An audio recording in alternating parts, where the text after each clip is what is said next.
Oke, selamat pagi anak-anak. Selamat pagi Bunda. Oke, hari ini kita akan belajar tema 3 tentang pencernaan pada manusia. Baik, di sini sudah siap semua buku paketnya? Sudah. Siap.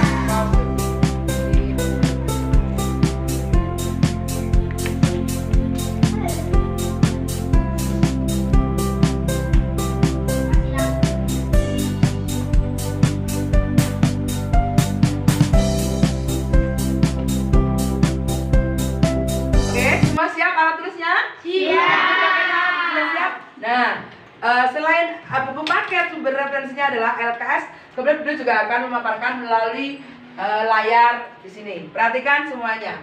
Nah, pencernaan pada manusia itu memang berbeda dari hewan, ya. Tapi hampir mirip. Tapi coba diperhatikan di gambar ini. Pertama-tama, manusia akan mengunyah atau memasukkan makanan ke dalam mulut. Jadi fungsi mulut itu pertama adalah untuk proses ingesti dan mastikasi. Bukan hanya untuk menggibah saja ya, tapi untuk memasukkan makanan, yaitu ingesti dan mastikasi untuk mengunyah. Itu terjadi di mulut. Kemudian setelah dari mulut, setelah proses ingesti dan mastikasi, maka akan masuk ke dalam kerongkongan, yaitu disebut dengan proses deglutisi. Apa Nana? Deglutisi. Baik, deglutisi.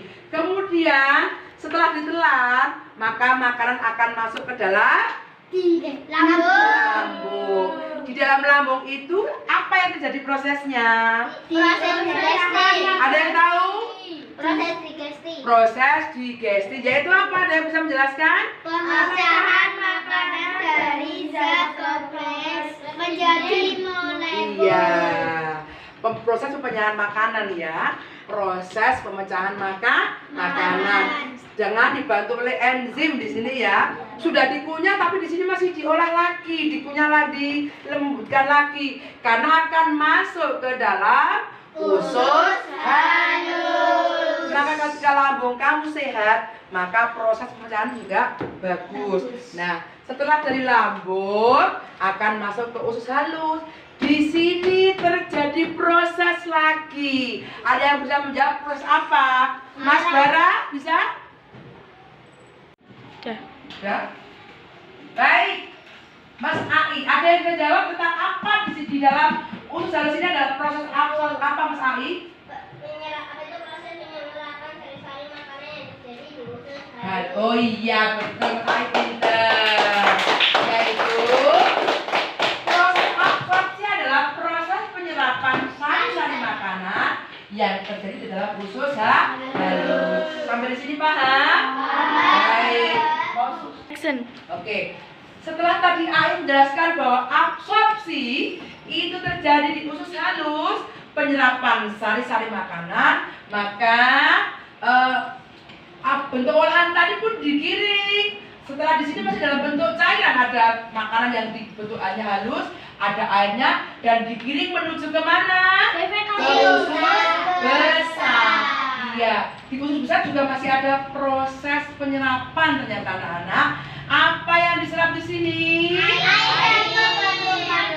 Iya, ketika di sini yang diserap sari-sari makanannya, maka ketika makanan digiring ke usus besar, dimasukkan ke dalam usus besar, maka di sini terjadi proses penyerapan air. Nah, ketika air diserap, dimasukkan ke dalam ginjal ya, masuk ke dalam ginjal airnya ya, itu dan ke seluruh tubuh, ke darah dan sebagainya, maka ini akan menjadi padat. Makanan tadi di sini dibantu oleh mikroba yang bersahabat dengan usus ya, itu akan dibentuk menjadi feses ya dan padat. Kemudian setelah padat menjadi feses, maka akan digiring menuju kemana? Ke anus. Inilah proses terakhir pada pencernaan manusia. Ada yang seperti sini masih ada yang tanya? Sudah paham sampai di sini? Paham. Terima kasih. Inilah anak-anakku semuanya, murid kelas 5B, proses pencernaan pada manusia. cukup sekian dari Bunda, semoga bermanfaat. Sampai jumpa di lain kesempatan. Wassalamualaikum.